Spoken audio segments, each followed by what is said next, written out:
Buongiorno a tutti e benvenuti in questo nuovo video. Oggi siamo qui per la conferenza pre-lancio di Pixel 1. Lo lanceremo questa domenica, quindi a distanza di qualche giorno. Stiamo attendendo ancora un riscontro dal MIMIT per l'utilizzo della frequenza. Una volta che avremo quello, sicuramente domenica alle ore 15 Pixel decollerà. Ora lascio la parola ad Esther e Martina che vi racconteranno un po' di cose su Pixel. Allora, come abbiamo detto, il lancio si terrà domenica 21 settembre 2025 alle ore 15 all'Oreo. Le trasmissioni inizieranno appunto alle ore 15 e termineranno alle ore 18. Innalzeremo Pixel 1 con un pallone stratosferico fatto di lattice e al suo interno contiene 1 metro cubo di elio, che ha una densità diversa da quella dell'aria fuori, quindi gli permette di alzarsi ad una velocità verticale di 5 metri al secondo fino a raggiungere una quota di 27.000 metri. Una volta raggiunta questa quota, il pallone esploderà a causa della differenza di pressione tra l'interno e l'esterno. I componenti di Pixel 1. Allora abbiamo SP32 CAN, che è il nostro cervello che scatterà la foto e la codificherà.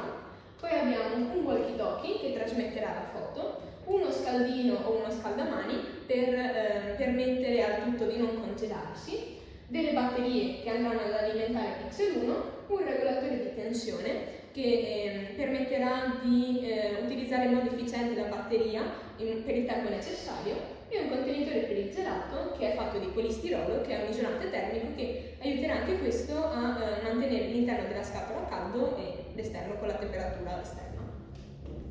Gli obiettivi. L'obiettivo principale è quello di testare la qualità delle foto tramite un sistema di SSTV e capire se mezzo watt è sufficiente per la trasmissione. Come funziona? Allora, Pixel 1 ha una fotocamera integrata che scatterà la foto, la codificherà e la trasmetterà con una trasmissione di durata 110 secondi. Subito dopo questo ci saranno 120 secondi di silenzio. Abbiamo detto che Pixel 1 scatterà la foto, ma ha anche un ciclo interno che ogni 4 foto scattate ne invierà una di calibrazione che ha appunto queste barre che ci permettono di capire se stiamo ricevendo al meglio la foto. Il futuro, l'idea è quella di lanciare Pixel 1 di notte e di andare a studiare e fotografare l'inquinamento luminoso.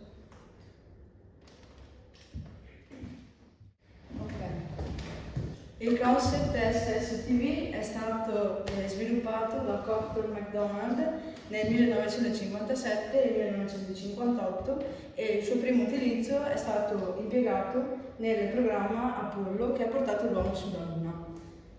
Il sistema SSTV è un sistema per scambiare immagini in bianco e nero o a colori via radio ed è utilizzato principalmente dai radioamatori. Quindi esistono varie modalità di trasmissione delle fotografie, possono esserci trasmissioni più veloci oppure trasmissioni più lente e in particolare per le trasmissioni più lente maggiore sarà la qualità delle foto, o in bianco o in nero. Infatti noi utilizzeremo la modalità Martin M1. Per ricevere Pixel 1 utilizziamo un walkie-talkie. L'importante però è sintonizzarlo sul canale 5.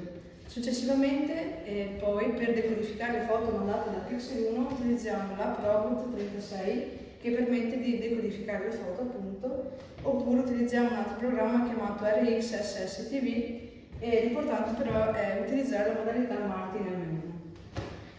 Ok, grazie mille Esther, grazie mille Martina e grazie Liceo Pucchi Galilei di Adria. Coricino con le mani.